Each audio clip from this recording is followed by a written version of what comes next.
n'avait ni nom, ni terre, ni voix, mais c'est sa foi qui fit trembler la Kaaba. Voici l'histoire de Bilal, le premier muezzin de l'islam. À la Mecque, tout avait un prix, la richesse, la noblesse, la parole, et Bilal n'avait rien de tout ça. Il était esclave, d'origine abyssienne, noir, inconnu, silencieux. On lui donnait des ordres, il obéissait. On ne lui demandait pas son avis, il se taisait. Mais dans ce silence grandissait une force que personne ne soupçonnait. Un jour, il entend un message nouveau, dans les ruelles, entre deux murmures. La ilaha illallah, Muhammad Rasulullah.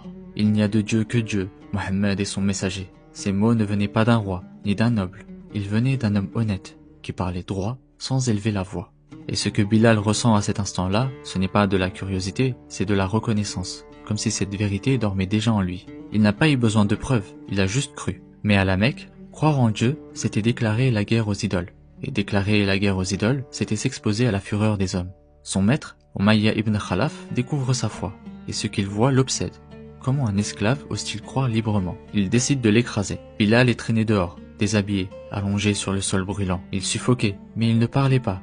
Alors ils le frappèrent, et il parla, un seul mot, encore et encore. Ahad, Ahad, l'unique, l'unique. Pas pour provoquer, pas pour défier, juste pour tenir debout, dans sa vérité.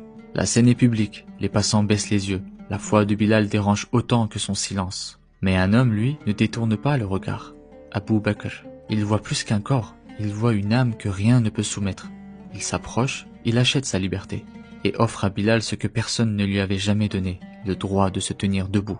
Désormais libre, Bilal reste aux côtés du prophète sallallahu alayhi wa sallam. Il ne parle pas beaucoup, il écoute, il prie, il observe. Il n'a pas soif de vengeance, ni de revanche, il attend. Pas un miracle, mais le bon moment. Car il le sent, un jour il parlera, et sa voix aura du poids. À Médine, Bilal était déjà la voix de l'unicité. Il appelait à la prière chaque jour, au cœur de la communauté naissante. Et 8 ans plus tard, le prophète revient à la Mecque. La ville qu'il avait rejetée, aujourd'hui, elle s'incline sans combat. Et Bilal est là, prêt, pour lancer l'appel le plus symbolique de sa vie. Ce jour arrive, la Mecque est ouverte, sans combat. Les idoles tombent, le silence règne sur les toits de la ville. Les compagnons entourent le prophète.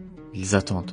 Qui fera l'appel à la prière? Ce moment symbolique, l'appel du retour à Dieu. Et le prophète sallallahu alayhi wa sallam dit un nom, un seul, Bilal, l'ancien esclave, le torturé, le muet de jadis.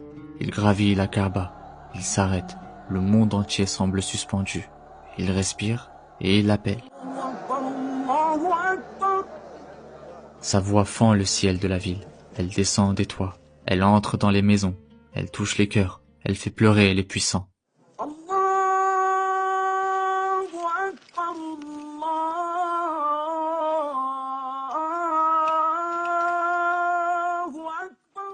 Ce n'est plus la voix d'un esclave, c'est la voix de l'unicité, la voix de Dieu, portée par l'homme que l'on croyait brisé. Le premier appel à la prière n'a pas été fait par un roi, ni par un lettré. Il a été fait par un homme que Dieu a élevé. Et ce jour-là, ceux qui jadis levaient le fouet ont baissé les yeux, car la vérité avait parlé.